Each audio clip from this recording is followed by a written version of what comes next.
Okay, we're ready to get started on making our leaves. So I experimented quite a bit with this, and depending on the paper you use and how much pigment you use in your paint, sometimes the colors are very bright and sometimes they're very muted. Um, I decided I liked the brighter colors, and I tried using just computer paper, and that absorbed the colors really quickly. So I didn't quite like that look as much as if I used a mixed media paper. So I decided to go ahead and go with mixed media paper, and I'm just gonna put this right in here. This is just what I used. It really doesn't matter, but it's just a little bit thicker paper. And because we're gonna be punching our leaves out, I didn't want to use watercolor paper because it's hard on my hand. So I've got just a sheet of this Canson paper right here. I'm gonna go ahead and mist my watercolors, and I'm only gonna be working probably in the reds, oranges, yellows, and greens. One thing I found when I looked at these trees is the leaves are grouped a little bit. So if you look a picture of one of these trees, it's not just every leaf has every color on it. So you'll see kind of groupings of more predominantly one color, yellow or more red or more orange, and how you place that on the tree is going to change the way it looks. So what I decided was I wanted to do some banding so I could have some leaves that were a little bit more solid colored. So I'm going to go ahead and get my brush wet, tap there. So I'm going to come in here to some of these colors that I like, and I know you probably can't see them, but I'm just using Daniel Smith, just colors that I happen to like. There's no wrong thing here, just get some colors on your page.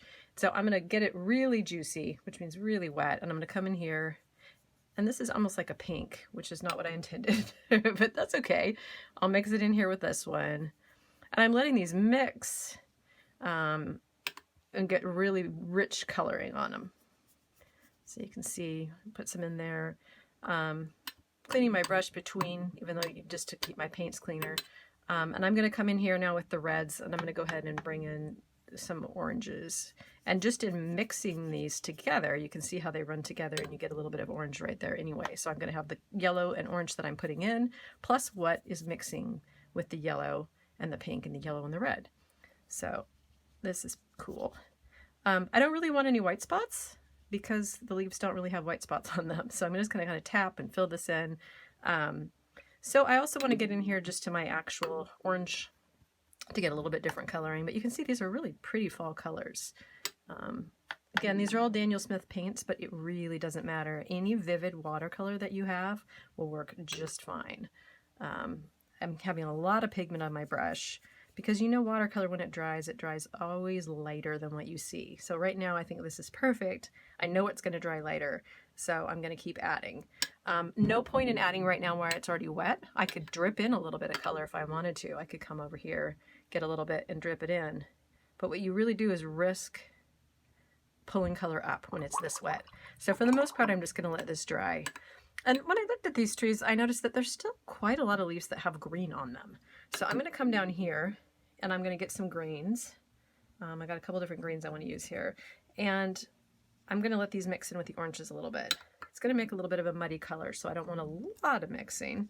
I'm going to kind of paint down here, leave a space, and then I'll just let them touch a little bit. Kind of a, yeah, there we go. And I've got another green here, a little bit darker green. So depending on where I choose to punch my leaves, get rid of all my white, will really change the look of the tree. So the best thing to do is, and you see you've got some blooming here, which is super fun. It looks like the texture of the leaves, so I love that. I want the blooming. Daniel Smith watercolors pixelate, or granulate, I'm sorry, quite a bit, which is something I like, where the pigment kind of falls out and makes this pattern as well. So don't be alarmed if you're not seeing this kind of granulation. It really does depend on what kind of paint you have, and you may or may not like that look. So I'm going to come in here. I feel like I've got a lot of orange. I've got some green. I'm going to come in here, and I'm going to have a red and green going on right down here. So one of the things that you have to be careful of here is red and green are complementary colors. So wherever they touch, they're going to make kind of a neutral browny mucky color. So I am just not bringing it right up there yet, because if I was to go up into the green and scrub it down, I would turn this whole thing kind of that brown color. Now I'm going to go up close here, because there's, there is a little bit of brown in leaves, and you can see that it starts to blend a little bit. We got a little bit dirtier color there, but you know, that's a valid color for a leaf. So I'm going to just put a little bit in there, but again, I'm not blending all the way down because I don't want this to all turn kind of that muddy color. Come up here a little bit. I'm checking for white spots. Now, I can drop in a few little things here. Again, it's very wet.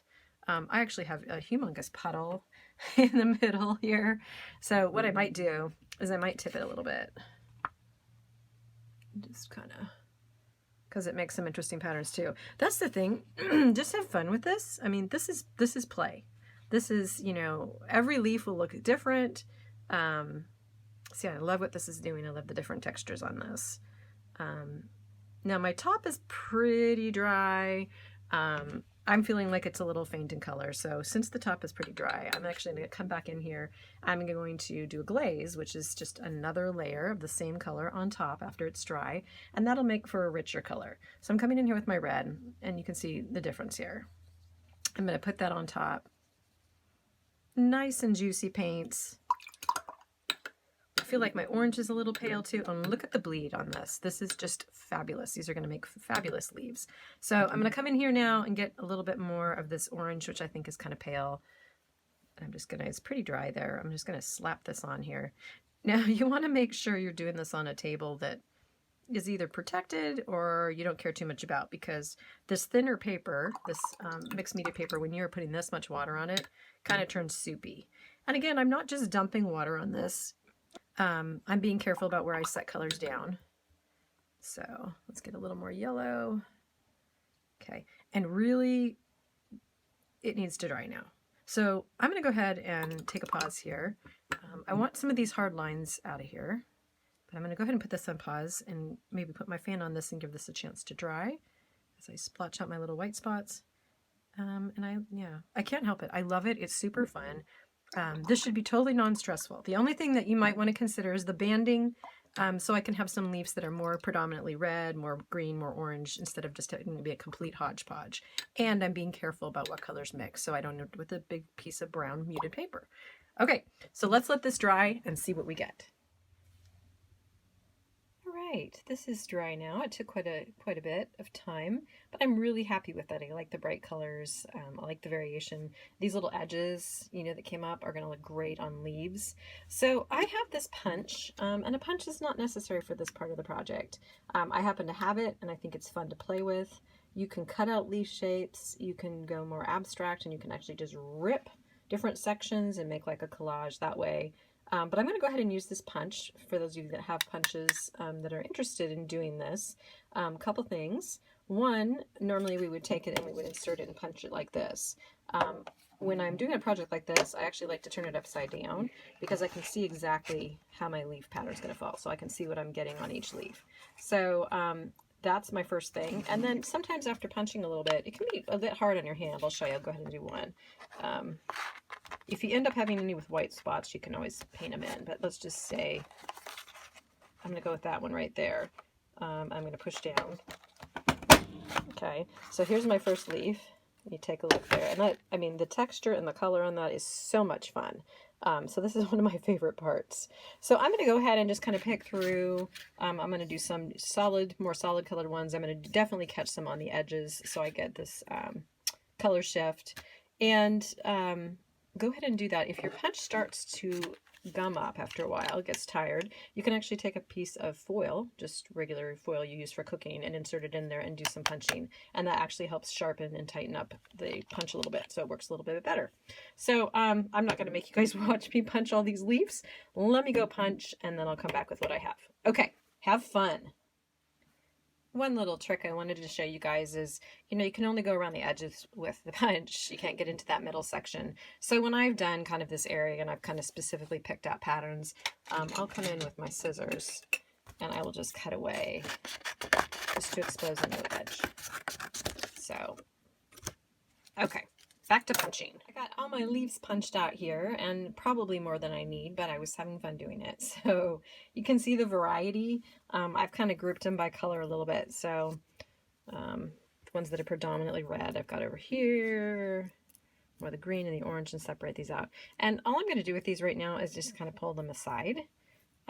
because we're going to move on to the next part of the project. So this is going to be the page that would be in your journal, or if you want to do it on loose leaf paper, that's fine as well. This is going to be our watercolor paper, and I want you to think about your tree. I chose to zoom way in on my tree because otherwise I had drawn a tree in the background and then put these leaves on it, and they were huge. So I'm going to do a close-up view of a tree. You can do whatever you would like, whatever kind of tree you would like. But go ahead and get your journals out and get that piece of watercolor paper ready to go. Let's get started on our main project, which is can be in your journal, it can be on a scrap piece of paper, it can be wherever you want it to be. I want this to just be really loose and relaxing and fun. So I've got some decisions. I've got a leaf down here so I can see kind of the size that my leaves are compared to my tree. And I've got some decisions here. I personally love playing with paper. I love cutting out paper, cutting out things and folding and putting them in journals and creating with them. So what I'm going to do, I want to be able to do a nice wash on this page. So I'm going to go ahead and I'm going to do a night scene, I've decided. I'm going to cut my moon and put it in afterwards so I don't have to worry about it. If you wanted to put your moon down now, lots of options. You could use a Crayola coloring crayon and, you know, mark out a circle. I also have some clear gesso, so I could paint the moon clear gesso, but I kind of like the flexibility of just being able to put it in where I want it. So what I'm going to do is I'm going to get a pencil, and I think I'm going to use a color erase pencil, which is just because I like drawing in that. This is a colored pencil by Prismacolor that can be erased. And I'm going to think about my tree. I'm going to think about the size of my tree based on the size of my leaf. And I'm also going to think about what else I might want in the picture. So I liked to leave an open branch area. I liked putting an owl in there. I know we had so many fun lessons on owls in Trish's class this time. So I'm not going to go over drawing owls. I know you guys have had a chance to do that. But I'm going to do them on a separate piece of paper because, like I said, I like cutting stuff out. And I'm going to add them afterwards. So I just need to save a spot for them. So at this point, you're kind of sketching out your tree. And things to remember about your tree. Composition wise, I'm going to zoom in on my tree and I'm going to have my tree be over here to the side. And as I was saying before, this is going to be a zoomed in view because I want the leaves to look like they could actually belong to this tree. So I'm just kind of going to go up here. This is not the base.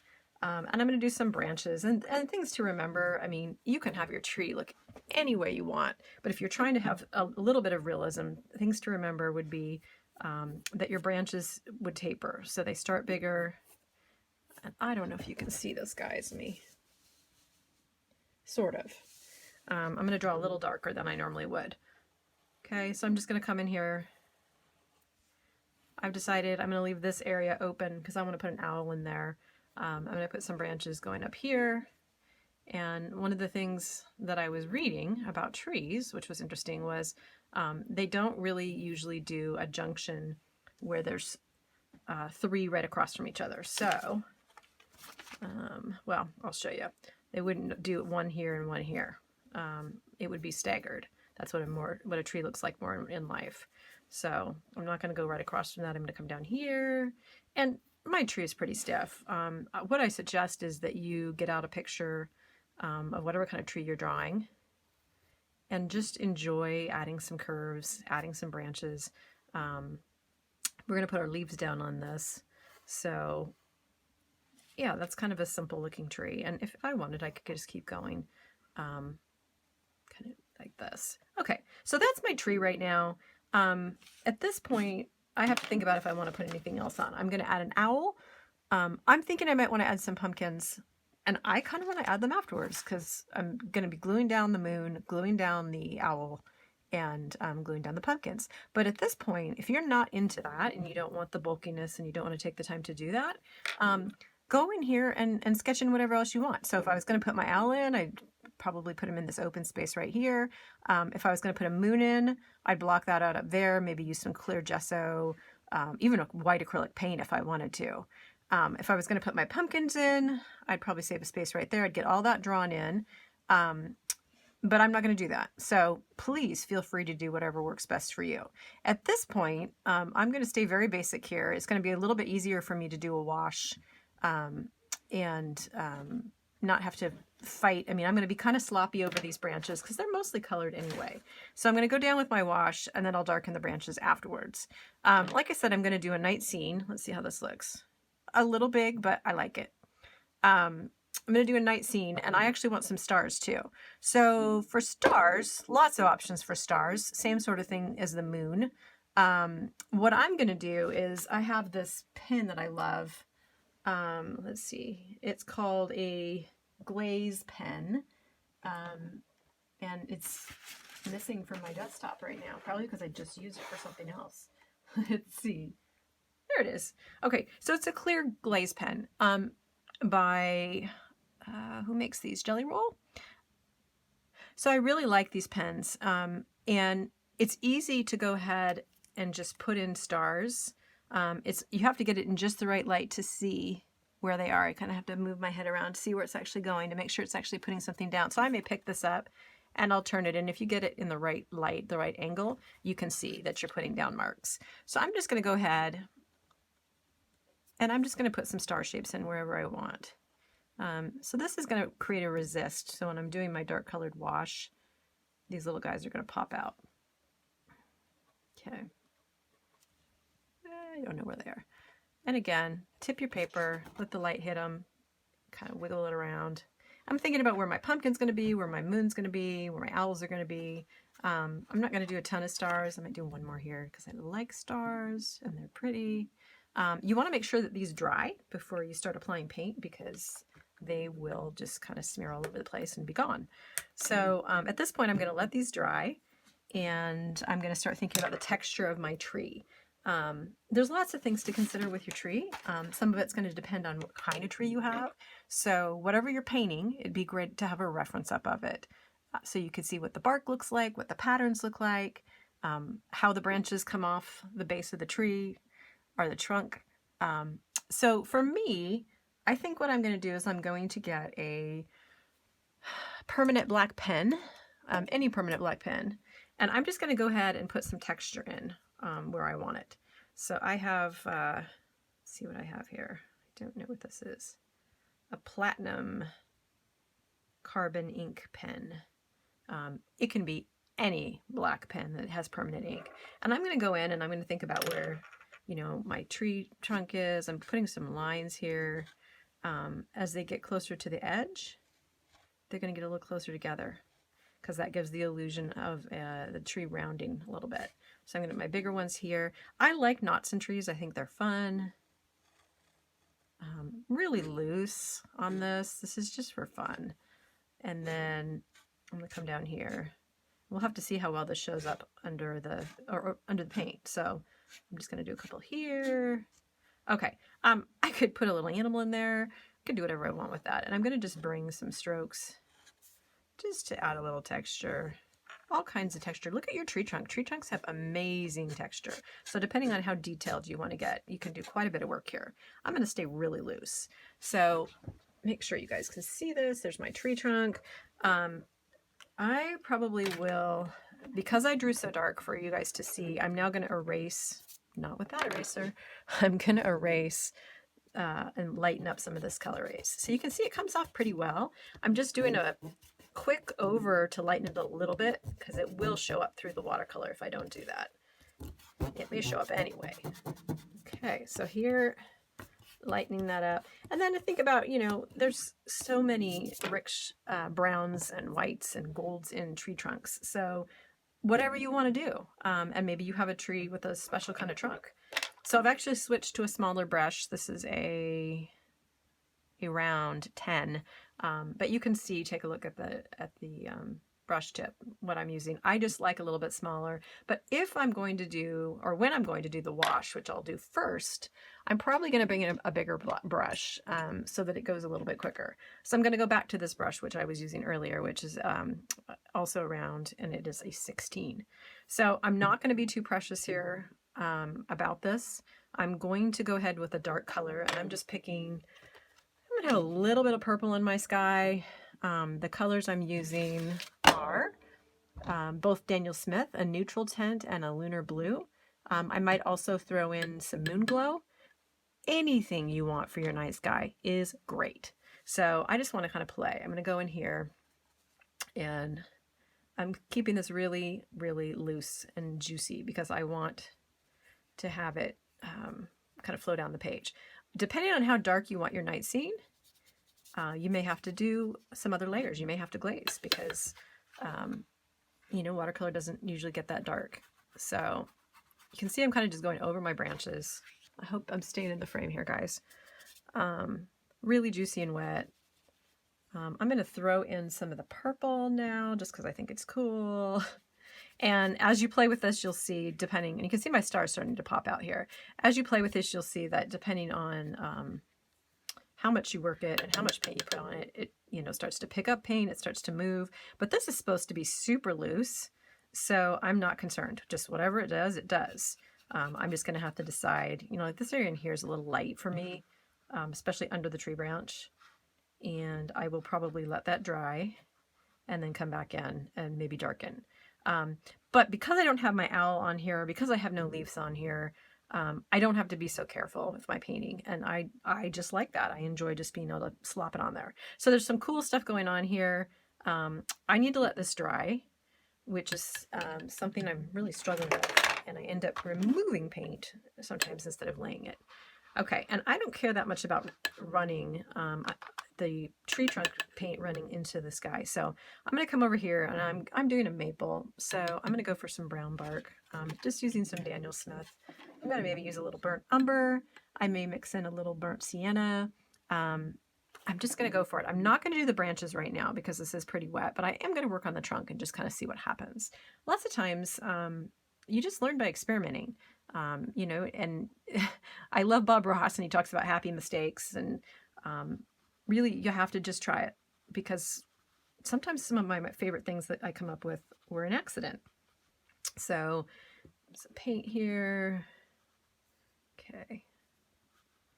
I just want to, I love watching the way it spreads. It's very wet and juicy, very pigmented as well. And you're going to get a texture just by the way, you know, the watercolor spread. So I'm dropping a lot of pigment on here. See, it's running out a little bit. I don't care. I'm just going to kind of soften that up a little bit. It does not matter. Okay, so I'm going to get rid of my white. You can still see my texture through there. It's very wet now, so anything I continue to do with it will smear and pick up paint. So I kind of like what's going on with the light and the dark. I'm going to wait and let my branches dry, because if I came in on the branches right now, they'd just kind of, well, you can see this one up here. They just kind of poof out like flour. So let's go ahead and let this dry, and then I'll make a decision about the branches and also about whether I want to darken the night sky. Okay, let this dry and come back in. There's some really fun texture going on here that I like. So I'm done with my larger brush. I'm going to clean that and put that aside. For the branches, I'm going to work off that smaller brush. So let me just clean this up. Okay, gonna come in here with my smaller brush, get it wet, tap, and figure out what I want to do color-wise. So the branches are already going to be a little bit darker because I have this underpainting here with this sky. So I'm going to come with a little bit lighter paint and try that out. I need to get my colors wet again. There we go. Okay, so I'm just going to kind of come in here. It's very light. Maybe I'll go a little darker. This is very dry now, so that's pretty much, the paint is pretty much staying where I put it, which is what I was looking for. So before I go on, I would like this area a little bit darker, and I'm thinking if I come in here right now and start doing the branches, it's going to be harder to wash that area. So I'm going to clean this brush. And even though I just put it away, I'm going to go back and get the larger brush. I'm going to come back in here, and I'm going to do a glaze on this over the top of this. So I'm just going to come right back over the top. I am being quick and not doing a lot of scrubbing because I don't want to lift up the layer underneath. It's very dry, so we can see it's darkening up quite a bit here. What it will look like when it dries, I do not know. Pay attention to these little edges. If you don't like those in your sky, make sure you get them off there. That would be where you glaze one layer and it overlaps another. So I'm just glazing over the entire thing. So I have to watch for that. Yeah, I did my branches up here, so we know what's going to happen up here. It's going to blend and bleed, but that's okay. I like it to look really organic. So I'm back in here to this neutral tint from Daniel Smith that I really like. And I'm just kind of sloppily laying it in there. Come back to that later. I'm going right up to the tree trunk. Okay. And at this point, this is one of my favorite points to continue to paint when I should stop. I'm going to get those little white edges off. And I'm going to leave it. And let's just let it dry again. It's a little bit darker. I like what it's doing here with the tree. It's just darkening up the edge of the tree, which is kind of cool. And I may just copy that over to the other side to make it look a little rounder, put a little shading in. But see, that just happened because I was impatient and I like it. So I'm just putting a little texture in there. So let's let that dry and we'll move on to our next step. Okay, you can see that this is mostly dry. You can see a couple places where I was not patient and I put my fingers down. So that makes an interesting pattern. Okay, I'm going to come back in. I'm going to do these branches now that I had left. And the pigment on my brush is really strong. I just basically want to just come in, lay that right in the top. I don't want it flowing out right now. I just want to outline my branches. And they're getting a little bit thicker as they approach the tree trunk. So we'll go do these down here. And you can be as detailed or as loose as you want with this. If you want to put up a picture of a real tree and see how the branches are coming off, different trees, the way the branches fall off are different. Fall off's not the right word. Let's say different trees have different branch structures. But I am not too concerned about that. I'm just going to stay with just having it get bigger as it comes further towards the trunk. And I am fine with this. I've left this area open because I want to go ahead and put an owl in there. I'm going to go ahead and cut a white circle out for a moon, which I have done here with some of my scrap watercolor paper. And I can figure out where I want to put that. I don't know, maybe the branch will be behind it. That would look weird though. So I think it's going to go up here. It's a little higher than I would have liked, but the moon technically can't be in front of the branch. So, unless you want it to be, because maybe you do. I'm going to go ahead and put my moon up here. I am going to just do a quick little sketch here of some pumpkins. Let's make sure they're in the frame. I'm just going to come in here with the scrap of watercolor paper, and I'm going to go ahead and just figure out my pumpkins. So at this point, usually things look better in odd numbers. So what I mean is it's usually more pleasing to the eye to do 3 pumpkins instead of having the even number of 2. So I'm going to go ahead and do this one right here. Let's see how those are showing up. So any way you want to draw your pumpkins, maybe you want something else down there. I think what I'll go ahead and do to get this to show up a little bit better is I will get out my waterproof black pen again, and I'm going to go ahead and go over these. You can make them as detailed or as simple as you would like. These are pretty simple. I really wanted this project to be just relaxing and fun, and you can put as much or as little time and effort into it as you want. Okay, here's my pumpkins. I'm just debating about whether I want to put any lines. I guess I will. I'll put some lines, but you can see these are just really kind of simple. I just like the idea of pumpkins in fall. So I'm going to let my pen dry for a few minutes, and I'm going to go ahead and go into here. I'm going to move this just for right now so that I don't drip paint all over it. So let's make sure these are in the frame. Yeah, nothing too exciting. I'm just going to go in and I'm going to get a little bit of orange to dip in there. And I think I might bring in a little bit of, that's the orange hue from Daniel Smith. I'm going to also bring in some gold because I just want to mess with the color a little bit. I just want something a little bit different. Okay, so I'm just going to kind of let this blend in here. You don't have to be too careful about the lines because we're going to cut these out. So I like that. Leaving just some little bits of white or not. I'm not sure. We'll see what I'm doing. I probably will fill in the white on these just because I filled in the other painting, but it's fun to leave little bits of white sometimes. But since the background's all painted in, I'll probably leave that. So I've got my pumpkins. You can see I've got a little bit of color variation here. And now we are starting to get to the point where I'm going to lift paint again, so I need to stop working on them. And clean my brush, and we're going to give these a minute to dry.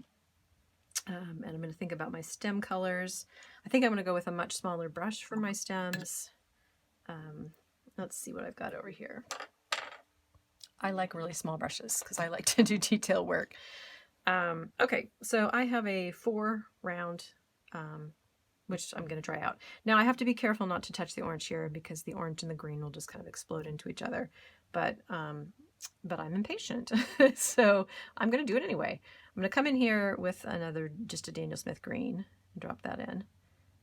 And you can see I'm barely touching up to the orange because I don't want to see the orange bloom right up into these. If that happens though, that can be a fun look as well. So it's whatever you want. Okay, see, that one's going to do it. If it would stop right there, I'd be happy. That's kind of cool looking. So let's let this dry, and then I'm going to go ahead and cut them out.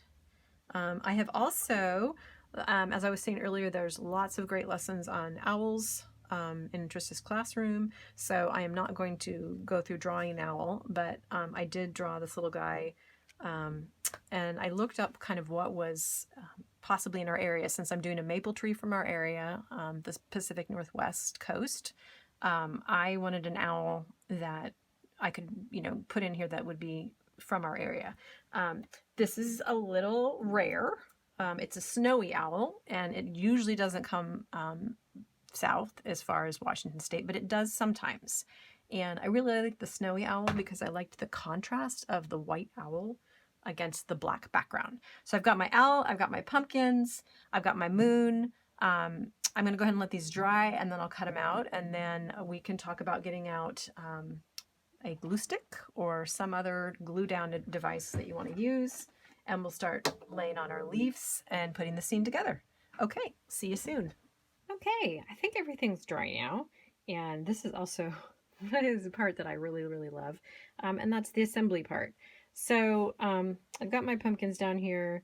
I went around the edges, just a little bit darker orange, did a little glaze there just to make them look a little more rounded. This is kind of a back and forth between how much detail do I want and how loose do I want it.